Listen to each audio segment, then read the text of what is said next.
거나 좀 해야 될 말이 있을 땐 즉각 이야기하죠.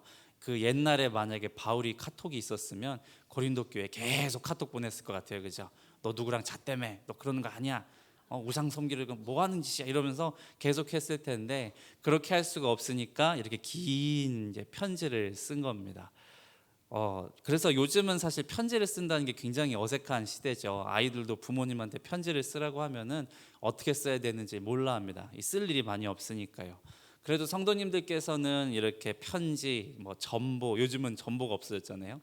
전보, 뭐 우편 이런 걸 주고받았던 그런 시대를 이렇게 오셨지 않으십니까?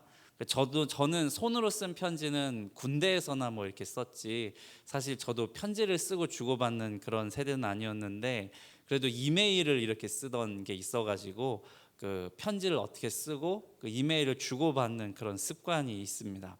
그 편지를 이렇게 쓰시잖아요. 그러면은 편지 쓸 때 어떻게 이제 쓰시는지 한번 생각을 같이 해보시는 거예요. 처음에 뭐 잘 지냈니, 건강하니 이걸로 인사말을 한 다음에 본격적으로 내가 하고 싶은 말을 쭉 쓰는 거죠. 이 얘기가 있고 이런 얘기를 들었는데 요즘 이런 건 이렇게 좀 했으면 좋겠다라고 할 말을 딱 이제 충분하게 썼다 싶어서 마무리를 짓습니다. 이제 편지를 끝내야지 하고 마무리를 하잖아요. 그럼 이때 마무리할 때 보통 뭐 쓰십니까? 그래도 할 말이 생각이 나가지고 앞에서 길게 써놓고도 미처 못했던 이야기를 요만큼 남은 요 마무리에다가 몇 줄에다가 그냥 꾹꾹 눌러 담아 쓰십니다. 이러죠. 차 조심해라, 사람 조심해라, 말 좀 예쁘게 해라, 주일 성수해라, 아빠한테 전화 한번 해라. 이렇게 본론에다가 길게 얘기를 해놓고서도 마지막에 짧게, 근데 너무너무 굵게, 그냥 잔소리 같지만 너무너무 그냥 꾹꾹 눌러 담은 사소해 보이지만 중요한 얘기들을 편지 말미에 막 쏟아내십니다. 그죠? 지면이 모자라서 칸 넘어 맨 아래 조그만 것으로 사랑한다 이러고 이제 보내시잖아요. 13절 오늘 읽으셨는데 굉장히 짧은 구절입니다. 13, 14절이 깨어 믿음에 굳게 서서 남자답게 강건하라, 모든 일을 사랑으로 행하라. 이 짧은 두 구절이 나와 있는데 우리말로는 이게 한 문장으로 쭉 써져 있지만은 이 원어로는 네 문장으로 끊어 있습니다. 쉼표, 쉼표, 쉼표 이렇게. 깨어 있어라, 믿음 안에 굳게 서라, 남자다워라, 강건하여라, 그리고 너희 모든 일을 사랑 안에서 행하라. 이 다섯 문장을 써놓은 거예요. 다섯 문장을 쉼표로 계속 이었습니다. 그러니까 마치 밥 잘 먹어라, 아빠한테 전화 한번 해라, 그리고 뭐 길 건널 때 꼭 손들어라, 차 조심해라, 사람 조심해라, 이렇게 정말 중요하고 내가 항상 하지만 이 아이들한테 그 마음에 새기고 싶었던 이야기를 꾹꾹 눌러 담아서 짧은 단어 안에 굵직한 이야기를 써보낸 겁니다. 이 바울이 편지를 쓰는데 얼마나 이 아버지의 마음으로, 엄마의 마음으로 편지를 쓰셨는지 아시겠죠? 1장부터 15장까지 바울이 쓴 내용들은 사실 그 내용에 있어서도 고린도 교회와 우리들이 늘 삶에 새겨야 할 아주 중요하고 소중한 말씀들이 맞습니다. 그런데 오늘 같이 보신 16장 13절 이하의 이 본문은요, 이 편지의 마무리입니다. 이 서간문의 마무리로서 이 부모님들이 마치 자녀에게 차 조심해라, 머리 조심해라, 머리 매일 감아라, 사람들이 흉본다, 주일 성수 꼭 해라, 뭐 이렇게 많은 사랑과 애정을 담아서 그 삶을 이렇게 가이드하고 싶어하는 그 부모의 마음이 꾹꾹 담겨져 있는 거예요. 그런 마음으로 13절과 14절에 이 바울의 잔소리를 한번 같이 읽어보셨으면 좋겠습니다. 자막을 제가 했는데 같이 읽겠습니다. 시작. 깨어 있어라, 믿음 안에 굳게 서라, 남자다워라, 강건하라, 너희 모든 일을 사랑 안에서 행하라. 그러니까 한 줄로 쭉 읽었을 때랑 이렇게 바울이 그 원어를 썼을 때 그 표현대로 쓰자니까 이 얼마나 짧지만 굵은 이야기를 쓰셨는지 알겠죠? 수요 예배는 사실 우리 여자분들만 이렇게 오시는데 남자다워라, 뭐 이런 얘기가 있습니다. 주일에도 담임 목사님 말씀해 주신 것처럼 남자가 어찌 보면 조금 더 미련해 보이기도 하고 더 연약한 존재 같기도 보이는데 사실 성경에서도 그렇습니다. 예수님을 따라서 끝까지 십자가를 쫓았던 것도 여인들이고 성경에나 초대교회 전승에나 부녀들과 어머니들의 믿음과 신앙이 이 교회의 전통을 세우고 교회 지도자 한 사람을 세우는데 큰 역할을 했을 게 분명합니다. 그죠?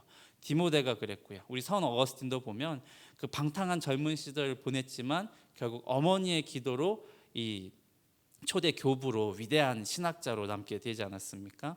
그러니까 부녀들과 어머니들의 믿음과 신앙은 결국 이 교회 전통의 그 근간을 이루는 게 맞습니다.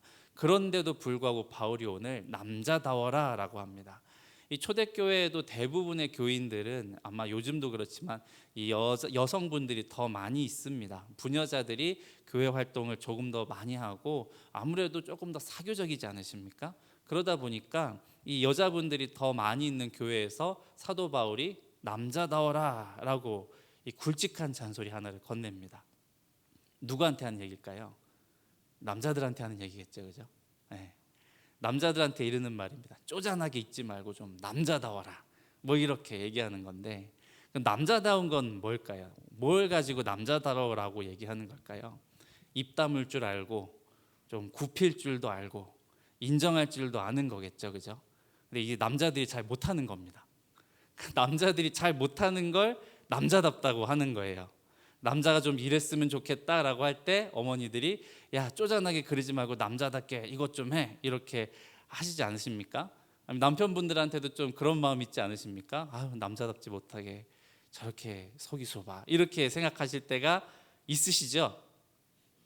예, 우리끼리 있는데 자유롭게 말씀하셔도 됩니다. 예, 고린도 교회를 아시잖아요, 그죠?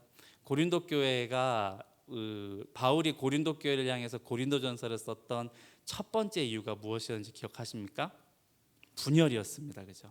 나는 바울에게, 나는 아볼로에게, 나는 게바에게 속했다. 이렇게 얘기하는데 이걸로 인해서 사도 바울이 편지를 쓰고 잔소리를 막 썼는데도 이 고린도 교회는요, 이 사도 시대가 지나고 나서 바울에게 들었던 똑같은 잔소리를 이 로마 교회 초대 로마 교회의 장로였던 이 클레멘트라는 초대교회 지도자에게 또 듣습니다. 이 초대교회의 사도들이 다 죽고 나서 그러니까 100년 이후죠. 예수님이 이 AD 1년, 2년, 3년, 30년에 이제 십자가 사건이 있었고 AD 한 95년 이후로는 사도들이 다 죽고 나서 마지막 사도인 요한까지 죽고 나서 이제 이 땅에 남은 교회에 속사도라고 해서 그 사도들의 그 직분을 계승한 사도들의 제자들이 교회 지도자들이 됐던 적이 있습니다. 근데 그 지도자 중에 한 사람이 클레멘트라고 하는 로마 교회 장로였는데 이 클레멘트라고 하는 사람이 이 고린도 교회에 편지를 또 보냅니다. 근데 이 편지의 내용이 고린도전서랑 똑같습니다. 왜 이 편지를 썼냐면 고린도 교회 안에서 또 박터지게 싸우는 거예요. 자기들끼리 목회자를 쫓아내기도 하고 자기들끼리 분열을 일으키기도 했던 겁니다. 그러니까 남자다워라, 좀 강건해라 라고 사도 바울이 이 고린도 교회를 향해서 했던 이 말은요, 이 고린도 교회의 이 성질머리에 대한 바울의 통찰력을 드러내고 있습니다. 남자들이 싸우면 어떻습니까? 아주 시끄럽습니다, 그죠? 여자분들은 그냥 이렇게 싸워도 조금 지나면 다시 붙고 화해하고 이러는데 남자들이 싸우면 온 로마 제국에 있는 교회들의 소문이 날 정도입니다. 이 고린도 교회가 서로 싸우는 일이 이렇게 잦으니까 이 로마에 있는 교회까지 소문이 나서 클레멘트가 그러지 말라고 편지를 쓴 거예요. 그런데 이 싸움이 어느 시대에 일어났냐면 도미티안 황제라고 하는 이 로마 초대교회에서도 가장 박해를 심하게 했던 황제 중에 한 사람의 치세를 지나면서 교회가 박해를 받으면서도 그 안에서 분열하고 싸우는 걸 보니까 클레멘트가 속이 굉장히 상했던 거죠. 그래서 13절, 14절 우리가 아까 이렇게 얘기를 했는데요. 이거는 남자다워라, 강건해라, 좀 깨어 있어라 이 이야기는 한 가지 이야기를 여러 번 나눠서 강조한 걸로 생각해 볼 수 있어요. 왜 그런 말 있지 않습니까? 밥 먹을 때 꼭꼭 씹어 먹어라. 나물은 반찬 나물 한번 국 한번 떠 먹어라. 편식하지 말아라. 밥 먹다 중간에 물 먹지 말아라. 뭐 이런 얘기 하시죠, 자녀분들에게. 근데 이게 다 무슨 얘기입니까? 밥 잘 먹어라 이 얘기를 꼭 이렇게 나눠서 하시잖아요. 6번 쪼개서. 바울이 지금 그런 마음인 거예요. 13절을 우리가 읽으셨는데 13절 바로 앞에 바울이 언급하는 인물이 나옵니다. 12절을 같이 보시겠습니다. 형제 아볼로에 대하여는 그에게 형제들과 함께 너희에게 가라고 내가 많이 권하였으되 지금은 갈 뜻이 전혀 없으나 기회가 있으면 가리라. 이 아볼로라고 하는 사람은 사실 고린도 교회에 있어서는 고린도 교회 분열에 지분이 있는 사람이죠.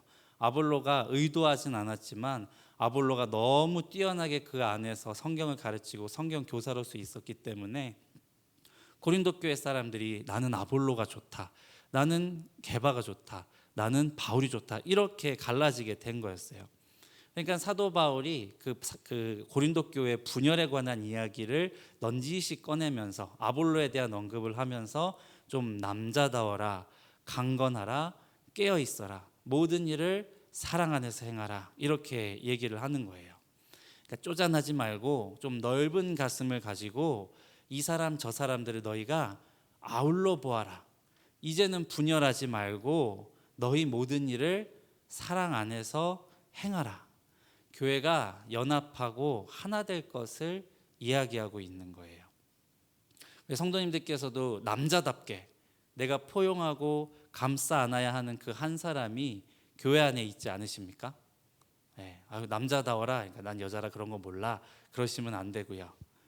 발을 동동 구르면서 사도 바울이 편지의 말미에 이 아버지의 마음으로 꾹꾹 눌러 담은 이 심정을 우리가 교회 안에서 끌어안아야 하는 그 한 사람을 떠올리시면서 받을 수 있기를 주님의 이름으로 부탁드리겠습니다. 그리고 바울은 이제 그 다음으로 넘어가서 편지의 말미에 스데바나의 이야기를 꺼냅니다. 15절과 16절을 같이 읽겠습니다. 시작.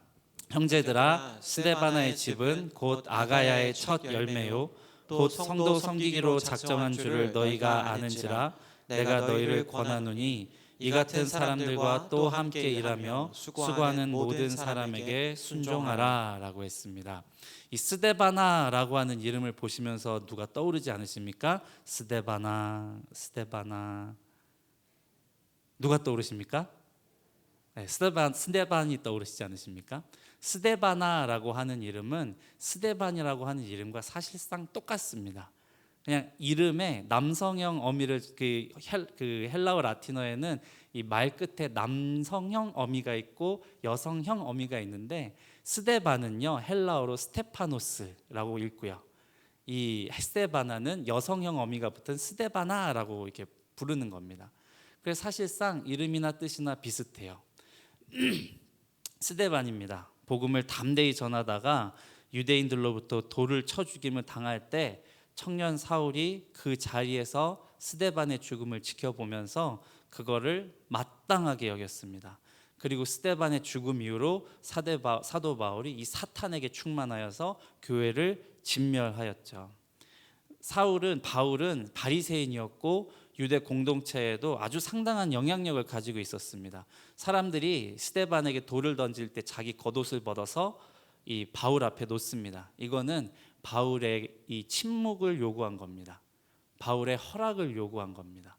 이 정도로 사도 바울이 그냥 그 유대 공동체 안에서의 영향력을 가지고 있던 어떤 지위의 사람이었는데, 그런 사울이 스데반을 돌로 쳐 죽이는 그 현장에서 그 사람들에게 동조하면서 살인을 침묵하고 방조했던 거예요.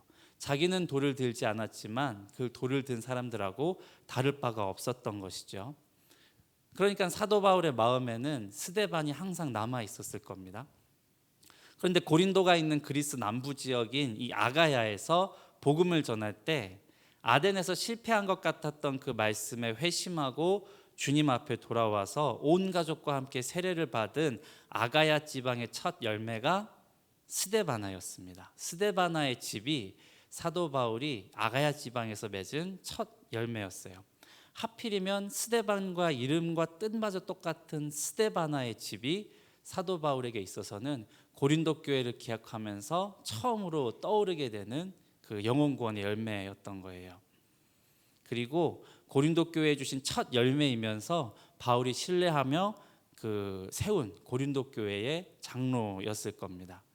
바울이 그토록 증오했던 이름, 그리고 바울이 일평생을 살아가면서 후회했던 그 스데반과 이름과 행실이 너무 닮아 있었던 이 스데바나는요, 오늘 바울이 이야기한 대로 성도 섬기기로 작정한 사람이었습니다.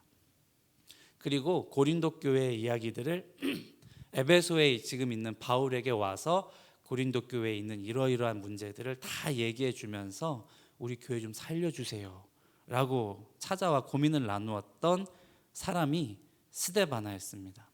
바울이 있는 에베소까지 고린도에서 먼 길을 마다 않고 찾아와서 교회 문제를 부탁한 사람이었어요. 교회에 문제가 생기면은 우리 교회는 그런 일이 없죠. 근데 종종 그런 얘기 듣지 않으십니까? 어떤 교회에 무슨 문제가 생겨서 교회가 갈라지고 깨지고 사람들이 교회를 떠났다 하는 이야기가 자주 들려옵니다. 물론 모두가 자기의 사정과 각자의 이유를 가지고 떠나거나 남거나 하지만, 그러나 그 교회 공동체에 정말 필요한 그 한 사람은 어떤 사람입니까? 이 주일에 담임 목사님 예로 들어주셨던 악교풀 같은 사람이죠. 유대인의 마음을 찌르면서 너희가 주와 그리스도를 잡아준 자고 살인한 자라고 외치면서 돌에 맞아 죽으면서도 스데반이 뭐라고 기도했습니까? 주여 이 죄를 그들에게 돌리지 마옵소서라고 기도했습니다. 유대인들의 죄를 지적하면서도 하나님께 그 유대인들을 위해 기도했던 스데반과 같이 고린도 교회에 있었던 수많은 문제들, 분열과 음란, 우상숭배, 음식 문제, 갈등, 또 영적인 혼란의 문제까지 모두 목도하면서 애통하는 마음으로, 또 교회를 생각하는 마음으로 바울에게 달려왔던 이 스데바나. 이 바울은 이 한 사람이 고린도 교회에 있어서 마음이 시원하게 한 사람이다라고 이렇게 얘기를 할 정도였어요. 그들이 너희의 부족한 것을 채웠다라고까지 이 이야기를 한 겁니다. 잠언 25장 13절에 이런 이 구절이 있습니다. 같이 읽겠습니다. 시작. 충성된 사자는 그를 보낸 이에게 마치 추수하는 날에 얼음 냉수 같아서 능히 그 주인의 마음을 시원하게 하느니라. 고린도 교회가 문제가 너무 많이 있었습니다. 갈라지고 있었고, 그 안에는 성령의 은사를 받은 사람들끼리도 네가 낫네 내가 낫네 하는 그런 문제가 있었어요. 그렇게 갈라지고 서로 분열되려고 하는 교회를 하나 되도록 딱 붙게 만들어주고 있는 악교풀 같은 이 한 사람이 스데바나였습니다. 우리 교회 못 쓰겠어요. 나 이제 우리 교회 못 나가겠어요. 맨날 싸우기만 해요. 어떻게 그럴 수 있어요? 라고 그 교회 안 나갈 거예요 하지 않고 바울에게 찾아가서 바울 선생님 우리 교회 좀 살려주십시오 하는 애통한 마음으로, 성도를 섬기기로 작정한 그 마음으로 바울에게 찾아온 스데바나와 브드나도와 아가이고에 대해서 바울이 18절에 이렇게 얘기합니다. 너희는 이런 사람들을 알아주라. 너희는 이런 사람들을 알아주라. 고린도 교회 성도들한테 칭찬과 영광과 존귀를 받는 건 바울과 아볼로와 베드로였습니다. 교회 지도자였고 고린도 교회를 개척한 설립자였고 또 성경을 가르쳐주던 이 선생님이며 아버지 같은 바울, 또 뛰어난 학자로 이 고린도 교회 성도들에게 그 마음을 휘어잡을 정도로 성경을 잘 가르쳐 주었던 선생님 아볼로, 그리고 그런 사람들에게 존경과 찬사를 던졌던 고린도의 성도들이었지만, 세례를 받은 날부터 자기 집을 다 열어서 성도를 섬기기를 작정하고 예배로 처소를 드리고 그렇게 헌신했던 스데바나는 섬김이 좀 미비하다 여겼던지, 아니면 스데바나가 조금 나이가 적었던지, 신분이 좀 낮았던지, 계속 이 사람들은 열심으로 헌신하고 있는 스데바나는 보이지 않고 나는 게바 편, 나는 아볼로 편, 내가 잘났다 이러고 있었습니다. 이 고린도 교회의 고질적인 문제였던 것이 아까 말씀드린 클레멘트의 서간에서도 그대로 드러나고 있는 것이거든요. 그러니까 사도 바울이 고린도 교회에게 이렇게 얘기하는 겁니다. 너희는 이런 자들을 알아주라. 기도와 예배 자리를 묵묵히 지키면서 교회의 아픔이 내 아픔이 되어서 애통하게 가슴 붙잡고 공동체를 사랑하는 그 한 사람을 좀 알아주라 이렇게 얘기를 하고 있는 거예요. 우리 옆에 앉은 성도님들을 좀 알아주셨으면 좋겠습니다. 섬겨줘서 너무 고마워. 내가 다 알아. 기도해줘서 고마워. 예배의 자리를 지켜줘서 너무 고마워. 수요 예배 나와줘서 너무 고마워. 새벽을 지켜줘서 너무 고마워. 내가 다 알아. 이렇게 사도 바울이 얘기하고 있는 거예요. 알아주라. 남자답지도 못하고 또 쪼잔하기 이를 데 없는 이 고린도 교회 안에서도 스데바나의 섬김은요, 그 교회의 갈라짐과 그 쪼잔한 사람들의 문제를 두고 애통한 마음으로 그 교회를 하나되게 붙여주고 있었던 이 악교풀 역할이었습니다. 그렇게 스데바나 한 사람이 애통한 그 심정으로 내가 죽어지는, 십자가로 죽어지는 그 역할을 함으로써 그 교회가 살아나는 시원함을 너와 내가 경험하고 있지 않냐고, 이런 사람을 좀 알아주라고 사도 바울이 이야기하고 있어요. 그리고 나서 19절과 20절에 이렇게 쓰고 있습니다. 같이 읽겠습니다. 시작. 아시아의 교회들이 너희에게 문안하고 아굴라와 브리스가와 그 집에 있는 교회가 주 안에서 너희에게 간절히 문안하고 모든 형제도 너희에게 문안하니 너희는 거룩하게 입맞춤으로 서로 문안하라.